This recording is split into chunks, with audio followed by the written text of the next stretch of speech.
हाँ जी, कैसे हैं आप सब? बढ़िया। वही हमारा चैप्टर जो कंप्लीट हुआ, some basic concepts of macro economics, उसी का summary with revision, summary cum revision हम करने आए हैं यहाँ पे आज। ठीक है, अच्छे से समझेंगे, सुनेंगे और याद तो आपको हो ही जाएगा इजीली। ठीक है, तो पूरा जहां से हमने स्टार्ट किया था एंड जहां तक किया था, पूरा चैप्टर हम मतलब कॉम्प्रिहेंसिव स्टडी करेंगे इसकी। विद इन फ्यू मिनट्स आपके पास ये पूरे चैप्टर की समरी और एक रिवीजन होगा। ठीक है, सो प्लीज ध्यान से सुनिएगा और आपको पता है आपको करना क्या है। शेयर तो करना ही है आपको वीडियो को, एंड लाइक भी करनी है, प्लस सब्सक्राइब तो करना बनता है यार, अब तो बनता ही है। ठीक है, सब्सक्राइब कर लो चैनल को यार, ऐसे ही वीडियोस आती रहेंगी। आपको लग रहा हो कोई डाउट है, क्वेश्चन मार्क है, तो बिल्कुल नहीं है, मैं पहले बता रहा हूं, रेगुलर वीडियोस मिलती रहेंगी। ठीक है, तो चलिए फिर चैप्टर को स्टार्ट करते हैं एंड खत्म भी करेंगे ऑब्वियसली। तो हमारे चैप्टर का नाम क्या था? Some basic concepts of macro economics. ठीक है, some basic concepts of macro economics. सबसे पहले हमने इस चैप्टर को स्टार्ट किया था क्लासिफिकेशन ऑफ गुड्स से। ठीक है, हमने देखा था, क्लासिफाई किए थे हमने गुड्स को। हमने बात की थी फाइनल गुड्स की एंड इंटरमीडिएट गुड्स की। ठीक है, एक सेट क्या था हमारा, फाइनल गुड्स का और इंटरमीडिएट गुड्स का, दोनों को देखा था हमने। फिर उसके बाद कंजम्पशन गुड्स या फिर कंज्यूमर गुड्स जिसे हम बोलते हैं, एंड कैपिटल गुड्स, ये हमने देखे थे। तो एक एक को हमने उठाया था, आज भी वही करेंगे। सबसे पहले बात कर लेते हैं फाइनल गुड्स की। फाइनल गुड्स क्या होते हैं आपको पता है कि जो जो जो गुड्स क्रॉस कर चुके हैं, क्या, बाउंड्री लाइन ऑफ प्रोडक्शन को, बाउंड्री लाइन ऑफ प्रोडक्शन को क्रॉस करके करके रेडी हैं किसके, फाइनल यूज के लिए, किसके, फाइनल यूजर के लिए। अब फाइनल यूजर कौन कौन हो सकते हैं? वो कंज्यूमर भी हो सकता है, वो प्रोड्यूसर भी हो सकता है। ठीक है, अगर फाइनल गुड्स को कंज्यूमर यूज कर रहा है तो फाइनल कंज्यूमर गुड्स बन जाएंगे, और अगर प्रोड्यूसर यूज कर रहा है तो फाइनल प्रोड्यूसर गुड्स बन जाएंगे। तो फाइनल कंज्यूमर गुड्स क्या होते हैं? जो goods finally purchase by the consumer for satisfaction of their wants. ठीक है, सेटिस्फेक्शन ऑफ वांट्स, एग्जांपल हमने लिया हुआ है ब्रेड एंड बटर, वो हो गए final consumer goods. And goods finally purchase by the producer and are generally used as fixed assets. उनको उन्होंने फिक्स्ड एसेट्स की तरह यूज किया in the process of production में फिक्स्ड एसेट्स की तरह ही यूज हुए वो गुड्स। एग्जांपल हमने लिया ट्रैक्टर उन्होंने क्या किया, अपनी हार्वेस्टिंग के लिए उसको आगे यूज किया। ठीक है, तो वो क्या बना, फाइनल प्रोड्यूसर गुड बन गया। ठीक है, उसके बाद हमने एक्सपेंडिचर की भी बात की थी। दो टाइप के एक्सपेंडिचर थे, कंजम्पशन एक्सपेंडिचर और इन्वेस्टमेंट एक्सपेंडिचर। एक्सपेंडिचर जो किया गया है कंज्यूमर ने गुड्स पे, ठीक है, हाउस होल्ड ने गुड्स पे, क्या कह रहा है, expenditure on final consumer goods by house hold. जो फाइनल कंज्यूमर गुड्स अभी हमने पढ़े हैं ना ऊपर, ठीक है, वो एक्सपेंडिचर, जो एक्सपेंडिचर हाउस होल्ड ने उन गुड्स पे किया है, तो वो होगा कंजम्पशन एक्सपेंडिचर, क्योंकि उन्होंने सेल्फ कंजम्पशन अपनी ह्यूमन वांट्स को सेटिस्फाई करने के लिए किया है। ठीक है, यही अगर मैं बोलूं expenditure on final producer goods है, तो वो क्या बन जाएगा, इन्वेस्टमेंट एक्सपेंडिचर। ठीक है, तो total expenditure on final goods क्या होगा, consumption expenditure plus investment expenditure. Total expenditure on the final goods क्या होगा, consumption expenditure and investment expenditure का टोटल सम। ठीक है, तो एक छोटा सा नोट दिया मैंने, कह रहा ओनली फाइनल गुड्स, जो फाइनल गुड्स हैं ये ही इंक्लूड होंगे किसमें, एस्टिमेशन ऑफ नेशनल प्रोडक्ट या नेशनल इनकम में। यानी फाइनल गुड्स ही यूज होते हैं किसमें, नेशनल इनकम को कैलकुलेट करने में। बट क्या मतलब इसका, एक सीधा सीधा मतलब निकल के आता है, इंटरमीडिएट गुड्स नहीं होंगे। इंटरमीडिएट गुड्स क्यों नहीं होंगे, उसका रीजन अभी बताऊंगा आपको।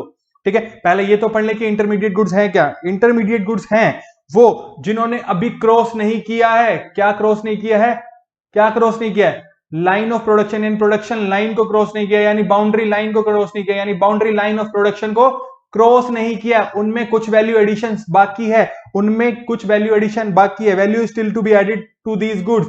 ठीक है, और जो रेडी नहीं है फाइनल यूजर के यूज के लिए, which are yet not ready for the use of final user. ठीक है, या फिर इन सब को हटा के अगर मैं बोलूं, एक फर्म ने, किसी एक फर्म ने परचेज किए हैं गुड्स दूसरी फर्म से फॉर आगे रीसेल, या फिर उन्हें किसी रॉ मटेरियल की तरह यूज करने में अपने प्रोडक्शन में, तो वो भी इंटरमीडिएट गुड्स कहलाते हैं। यहां तक कोई दिक्कत? चलें आगे। तो इसका भी एक छोटा सा नोट, कह रहा है एक्सपेंडिचर और intermediate goods by the producer during accounting year is called intermediate consumption या इंटरमीडिएट को। एक अकाउंटिंग ईयर में जो एक्सपेंडिचर होता है इंटरमीडिएट गुड्स का, किसने किया, प्रोड्यूसर ने किया, तो उसे हम क्या बोलते हैं, इंटरमीडिएट कंजम्पशन या फिर इंटरमीडिएट कॉस्ट। ठीक है, तो एक जीवी होता है, ग्रोस वैल्यू एडिशन। इसका मतलब क्या होता है, मैं आपको एक एग्जांपल से समझाता हूं। हमने प्रीवियस सेशंस में भी इसका एग्जांपल लिया था चेयर का, यानी हमने एक वुड परचेज की 5000 की, वर्थ ₹5,000, उसको हमने कन्वर्ट किया इनटू चेयर और उसको हमने बेचा कितने में, बेचा 10,000 रुपए में। तो चेयर की कॉस्ट में से हमने जो वैल्यू ऐड किया वो 5000 का, तो ग्रोस वैल्यू एडिशन कितना, वो 5000 का। 10,000 minus 5,000, the value of chair minus the value of wood. तो GVA is the value of chair minus the value of wood. So इसका मतलब क्या हुआ, value of the output, output is chair minus the intermediate consumption या intermediate cost या expenditure on the intermediate goods. Intermediate good क्या यहां पे था, वुड था। ठीक है, आई बात समझ में। उसके बाद हमने बात करनी है किसकी, कंजम्पशन गुड्स की या कंज्यूमर गुड्स की। जो गुड्स डायरेक्टली यूज होते हैं for the satisfaction of human wants, जो गुड्स डायरेक्टली यूज होते हैं for the satisfaction of human wants, ठीक है, उन्हें क्या बोलते हैं, कंज्यूमर गुड्स। उनकी कुछ कैटेगरीज हैं, 4 टाइप की हमने कैटेगरी बनाई, जो है ड्यूरेबल गुड्स, ठीक है, durable goods, semi durable goods, non durable goods and services. जो गुड नॉन मटेरियल गुड्स हैं, जो हम बात बोल रहे हैं नॉन मटेरियल गुड्स यानी सर्विसेज। ठीक है, तो एक एक को समझते हैं। कह रहे ड्यूरेबल गुड्स क्या होते हैं, मैं आपको सिंपल तरीके से एक बात समझा देता हूं। ड्यूरेबल गुड्स वो होते हैं जो ड्यूरेबल है। ड्यूरेबल का मतलब क्या होता है सर, जो काफी टर्म तक चलेंगे, काफी लॉन्ग इंटरवल तक हमारा साथ देंगे, यानी सेवरल ईयर्स तक हमारे साथ रहेंगे। बट एक छोटी सी कंडीशन, उनकी वैल्यू हाई होनी चाहिए। एक ऐसा गुड भी हो सकता है जो काफी साल तक हमारे पास है, हम उसको यूज कर रहे हैं, बट उसकी वैल्यू नॉमिनल है, मतलब बहुत कम है, तो उसे हम ड्यूरेबल गुड्स नहीं बोलते। एग्जांपल हमने लिया हुआ है टीवी। हम कोई भी एक टेलीविजन परचेज करते हैं वो, या फिर कार परचेज करते हैं, उसे एक दिन के लिए या एक हफ्ते के लिए या एक महीने के लिए या एक साल में इसको खत्म नहीं कर देते, इसलिए वो क्या कहलाती हैं, ड्यूरेबल गुड्स कहलाती हैं। ठीक है, तो ड्यूरेबल गुड्स या ड्यूरेबल गुड्स को अगर मैं बोलूं आर दोज गुड, यानी आप इनको ड्यूरेबल गुड्स भी बोल सकते हो, ड्यूरेबल कंजम्पशन या ड्यूरेबल कंज्यूमर गुड्स भी बोल सकते हो, which can be use for the several years and are of high value, जिनकी वैल्यू क्या है, हाई है। ठीक है, उसके बाद हम बात करते हैं सेमी ड्यूरेबल गुड्स की। किसकी बात करते हैं, semi durable goods. Semi durable goods क्या है, सिंपल सी बात है, ये हमारा साथ निभाएंगे एक साल या रिलेटिवली एक साल से थोड़ा सा ज्यादा मतलब 1 महीना, 2 महीना, 5 महीना। ठीक है, एक साल के नियर अबाउट टाइम में ये हमारे साथ रहेंगे और रिलेटिवली कम वैल्यू के होंगे। क्लोथ, हम कोई भी कपड़ा खरीदते हैं तो उसको जिंदगी भर साथ नहीं रखते, जिंदगी के साथ भी और जिंदगी के बाद भी नहीं चलता।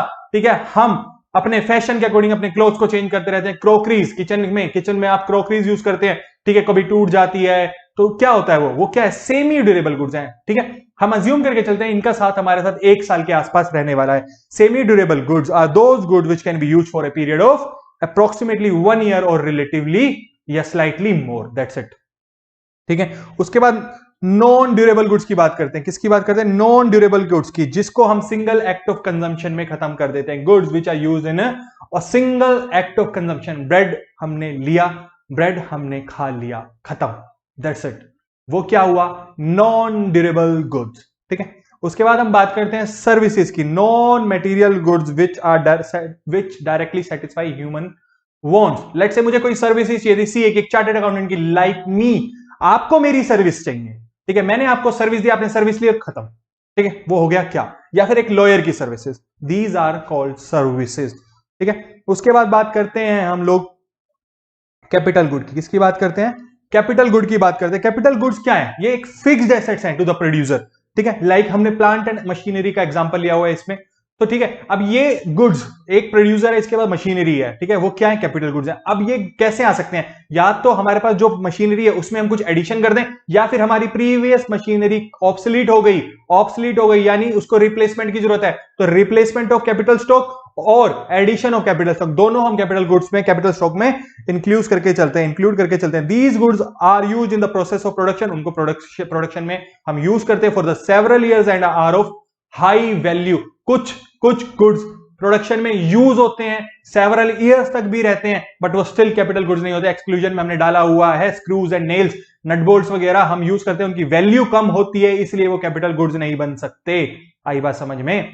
ठीक है, उसके बाद हम बात करते हैं concept and components of consumption expenditure. Consumption expenditure में क्या आता है, एग्रीगेट ऑफ कंजम्पशन एक्सपेंडिचर। ठीक है, चाहे वो गवर्नमेंट ने किया हो, चाहे हाउस होल्ड ने किया हो, या एनपीओ ने किया, consumption expenditure of house hold हमने अपने कंज्यूम किया अपनी सेटिस्फेक्शन वांट्स के लिए, गवर्नमेंट ने किसके लिए, वेलफेयर ऑफ द सोसाइटी के लिए कुछ गुड्स परचेज किए, ठीक है, जो उस पर एक्सपेंडिचर किया वो उनका कंजम्पशन एक्सपेंडिचर।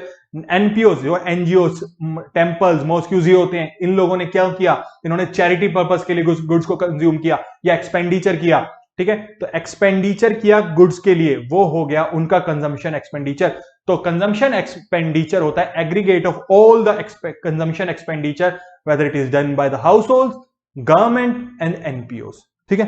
अब उसके बाद बात करते हैं concept and components of investment. Investment क्या है? Investment is equal to the change in capital stock, जो चेंज होगा कैपिटल स्टॉक में। एग्जांपल लिया हमने, ईयर स्टार्टिंग में हमारे पास प्लांट एंड मशीनरी 8 थी, ईयर एंड में 10 हो गई, तो हमारा चेंज क्या हुआ, 2 का। तो एट द एंड हम सीधी बात करते हैं कि machinery at the end of accounting year minus machinery in the starting या in the beginning of the accounting year, वो क्या बना, हमारा चेंज इन स्टॉक। तो वो टोटल जो इन्वेस्टमेंट हुई वो उस ईयर की इन्वेस्टमेंट आ जाएगी। अब उसमें 2 टाइप की इन्वेस्टमेंट की बात करी हमने, fixed investment and inventory. Inventory क्या होता है, जो स्टॉक होता है। स्टॉक किसका हो सकता है, फाइनल गुड्स का हो सकता है, सेमीफाइनल गुड्स का हो सकता है, जो भी अभी वर्क इन प्रोग्रेस में, और रॉ मटेरियल का भी हो सकता है, ठीक है। तो अभी हम धीरे धीरे देखते हैं फिक्स्ड इन्वेस्टमेंट क्या होता है। फिक्स्ड इन्वेस्टमेंट होता है increase in the stock of fixed assets like plant and machinery. जो इन्वेस्टमेंट हमने प्लांट एंड मशीनरी पे किया, जो हमने प्लांट एंड मशीनरी पे इन्वेस्टमेंट किया, उसकी बात हम करते हैं increase in the stock of fixed assets like plant and machinery, ठीक है। फिक्स्ड कैपिटल फॉर्मेशन भी बोलते हैं, कैपिटल फॉर्मेशन। यहां पे अब आपको मैं एक बात बता देता हूं, जो चेंज इन कैपिटल आपने ऊपर पढ़ा है, कैपिटल स्टॉक, उसे हम बोलते हैं कैपिटल फॉर्मेशन, और फिक्स्ड इन्वेस्टमेंट के लिए हम बोलते हैं फिक्स्ड कैपिटल फॉर्मेशन, ठीक है। तो इसको हम कैसे कैलकुलेट करते हैं, चेंज कैसे हम पता कर सकते हैं, stock of fixed assets at the end of year minus the stock of fixed asset in the beginning of that particular year। तो अब सिग्निफिकेंस क्या होता है, हम सिग्निफिकेंस की बात करेंगे फिक्स्ड एसेट्स की, फिक्स्ड इन्वेस्टमेंट की सिग्निफिकेंस की। अब एक बात बताओ, फिक्स्ड इन्वेस्टमेंट हुआ तो इसका मतलब क्या हुआ, प्रोडक्शन कैपेसिटी बढ़ेगी या घटेगी। एक मैन्युफैक्चरिंग प्लांट की प्रोडक्शन कैपेसिटी इंक्रीज होगी या डिक्रीज होगी by adding some more plant and machinery, obviously increase होगी, ठीक है। उससे लेवल ऑफ आउटपुट, जो आउटपुट निकल के आएगा वो ज्यादा आएगा या कम आएगा, ऑब्वियसली ज्यादा आएगा। और लेवल ऑफ आउटपुट होगा तो it will also leads to the high value of economic growth. जितना लेवल ऑफ आउटपुट ज्यादा होगा उतनी ज्यादा इकोनॉमिक ग्रोथ होगी। तो सिग्निफिकेंस ऑफ फिक्स्ड इन्वेस्टमेंट भी आपको समझ आया होगा, ठीक है। चलिए फिर बात करते हैं आगे इन्वेंट्री इन्वेस्टमेंट की। अब इन्वेंट्री इन्वेस्टमेंट में सीधी सी बात है, change in the inventory stock during the year. अब वही उसको चेंज कैसे निकाल सकते हैं, in the end minus in the beginning, को पता चल जाएगा।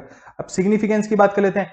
अब ये क्या इंश्योर करता है, अनइंटरप्टेड सप्लाई ऑफ इनपुट, ठीक है, टू द प्रोड्यूसर। अब हमने स्टार्टिंग में हमने इन्वेस्टमेंट करके रखी हुई इन्वेंट्री स्टॉक में, तो हमें पता है हमारे पास स्टॉक पड़ा हुआ है, अगर हमें मटेरियल की जरूरत है प्रोडक्शन के टाइम पे तो हमें कोई दिक्कत नहीं है, हम उसको यूज कर सकते हैं, यानी अनइंटरप्टेड सप्लाई की बात कर दी हमने, ठीक है। प्रोड्यूसर अवॉइड कर सकते हैं daily purchases from the market, obviously जब हमारे पास स्टॉक है तो डेली परचेजेस की कोई जरूरत नहीं है, क्योंकि हमने क्या किया हुआ है, इन्वेंट्री इन्वेस्टमेंट किया हुआ है। और उसके बाद अनसर्टेनिटीज, मार्केट में कुछ अनसर्टेनिटीज आ गई जिसकी वजह से प्राइस हाई हो गया, कुछ भी हो गया, या मार्केट में रॉ मटेरियल ही अवेलेबल नहीं है, तो उसको अवॉइड किया जा सकता है।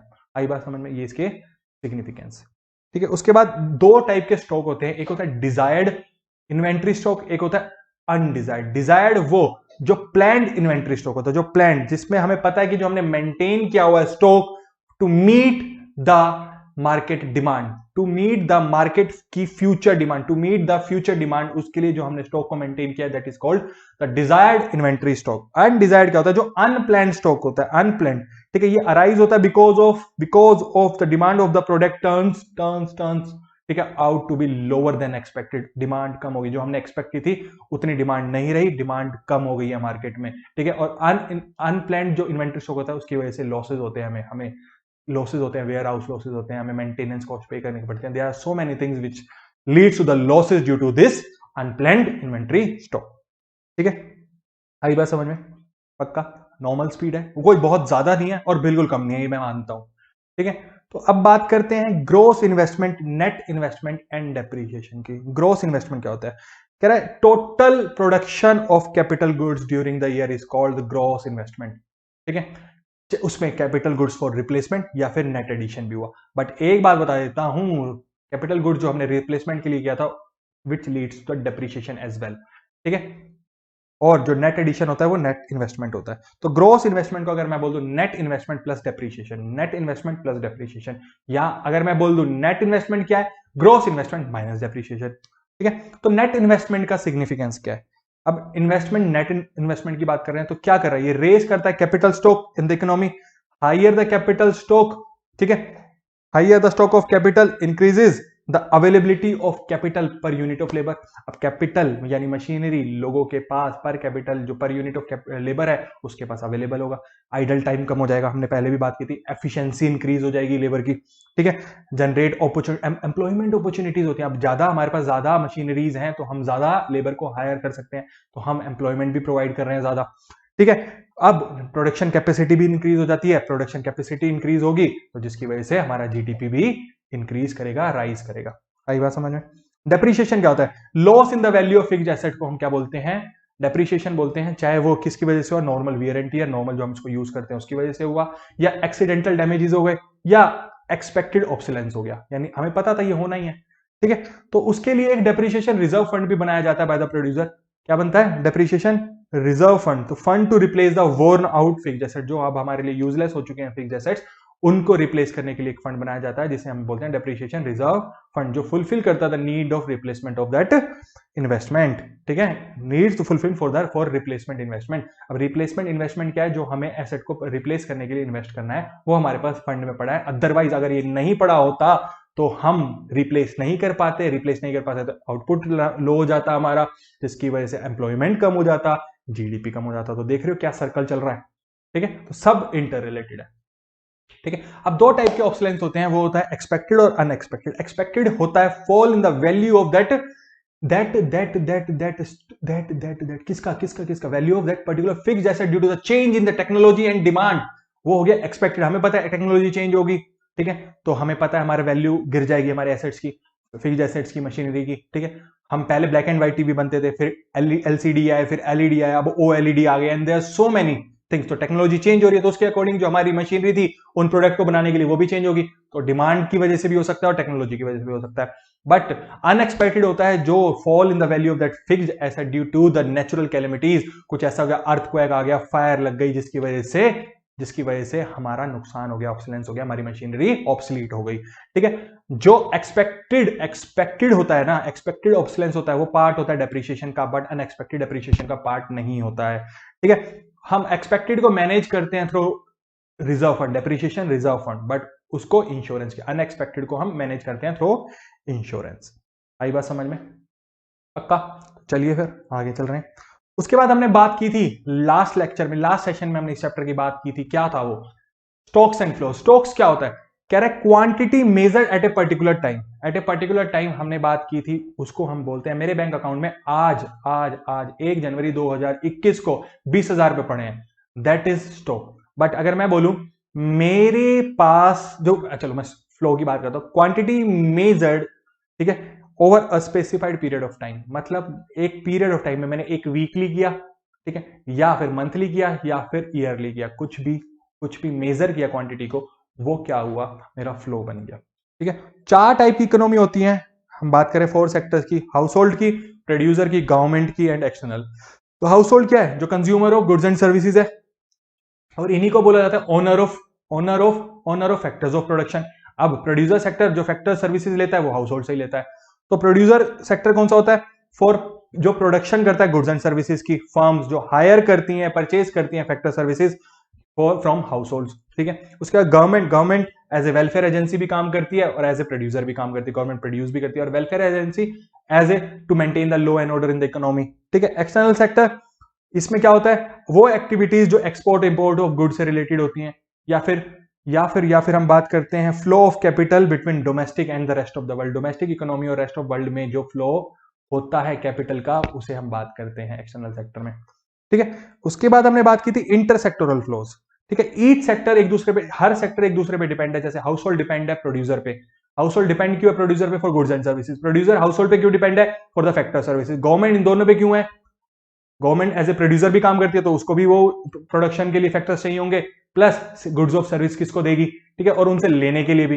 तो गवर्नमेंट दोनों सेक्टर पे डिपेंड है, उनसे सर्विसेज लेती भी है और उनको सर्विसेज देती भी है।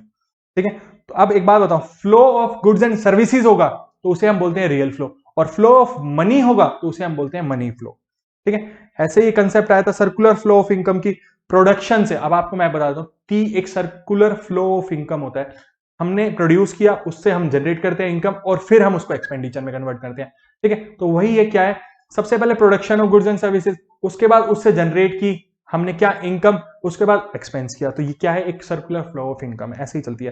अब फेज ऑफ प्रोडक्शन की बात करते हैं, तो रेफर्स प्रोडक्शन में वैल्यू एडिशन होता है, तो इसमें क्या होता है, factors input are use along with non factor input. Factor inputs क्या होते हैं, लैंड, ठीक है, कैपिटल, ये सब क्या है, फैक्टर्स इनपुट है। नॉन फैक्टर इनपुट्स क्या है, रॉ मटेरियल, इन दोनों को यूज किया जाता है for the production value addition. Goods and services जो प्रोड्यूस होती हैं for the satisfaction of human wants, और ह्यूमन वांट्स कभी खत्म नहीं हो सकती, तो इसलिए प्रोडक्शन भी कभी खत्म नहीं हो सकता, तो प्रोसेस ऑफ प्रोडक्शन भी हमेशा चलता रहेगा। इनकम जनरेशन की अगर मैं बात करूं, phase of income generation, factor services, ठीक है, अगर फैक्टर सर्विसेज कौन दे रहा है, हाउस होल्ड दे रहा है, तो उसकी वजह से उनको फैक्टर इनकम होती है। गुड्स एंड सर्विसेज कौन दे रहा है, प्रोड्यूसर दे रहा है, तो उनकी वजह से उसको फैक्टर इनकम होती है। ठीक है, एक का फैक्टर इनकम दूसरे का फैक्टर एक्सपेंडिचर हो जाता है या फैक्टर पेमेंट्स हो जाता है। आई बात समझ में। और अब जो इन्होंने इनकम जनरेट किया है, फर्स्ट फेज से सेकंड फेज पे आता है, प्रोडक्शन से फेज 2 आता है जनरेशन ऑफ इनकम, और फेज 2 से फेज 3 आता है एक्सपेंडिचर। अब पैसा आया है, कमाया है, तो उसको यूज भी करेंगे, तो इनकम अर्न की जाती है, वो स्पेंड की जाती है किस पे, गुड्स एंड सर्विसेज पे, फाइनल गुड्स पे, इन टर्म्स ऑफ चाहे वो कैपिटल यानी कंजम्पशन इन्वेस्टमेंट हो, या फिर कंजम्पशन एक्सपेंडिचर हो, या फिर इन्वेस्टमेंट एक्सपेंडिचर हो। ठीक है, तो हम बात करते हैं प्रोडक्शन जितना होता है उतनी इनकम जनरेट होती है और उतना ही एक्सपेंडिचर होता है in terms of CNI। C is capital expenditure and I is investment expenditure. इसे हम बोलते हैं ट्रिपल आइडेंटिटी। ठीक है, तो सर्कुलर फ्लो मॉडल है एक टू सेक्टर इकोनॉमी, उसमें हम बात करके चले, इसकी कुछ अजम्पशन है, हमने अज्यूम कर लिया है दो ही सेक्टर है, हाउस होल्ड और प्रोड्यूसर, जो हमने लिया हुआ है। ठीक है, जितनी इनकम है उतनी ही स्पेंड हो जाता है, कोई सेविंग नहीं है। डोमेस्टिक इकोनॉमी है वो क्लोज्ड इकोनॉमी है, कोई एक्सपोर्ट इंपोर्ट नहीं हो रहा है। ठीक है, और गवर्नमेंट का कोई इन्वॉल्वमेंट नहीं है। ऊपर हमने एग्जांपल लिया हुआ है प्रोड्यूसर से, देखो sale of goods and services to household, ठीक है, उसकी जगह उसको क्या मिल जाती है, फैक्टर पेमेंट मिल जाती है।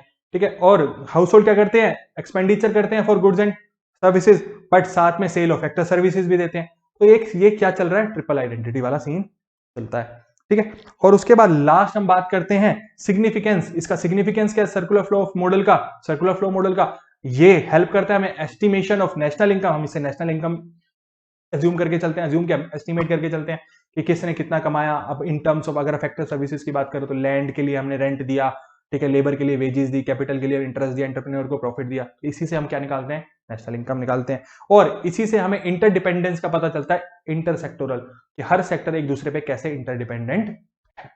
आई बात समझ में। तो ये पूरा हमारा एक रिवीजन था, समरी थी किसकी, पूरे चैप्टर की, some basic concepts of macro economics.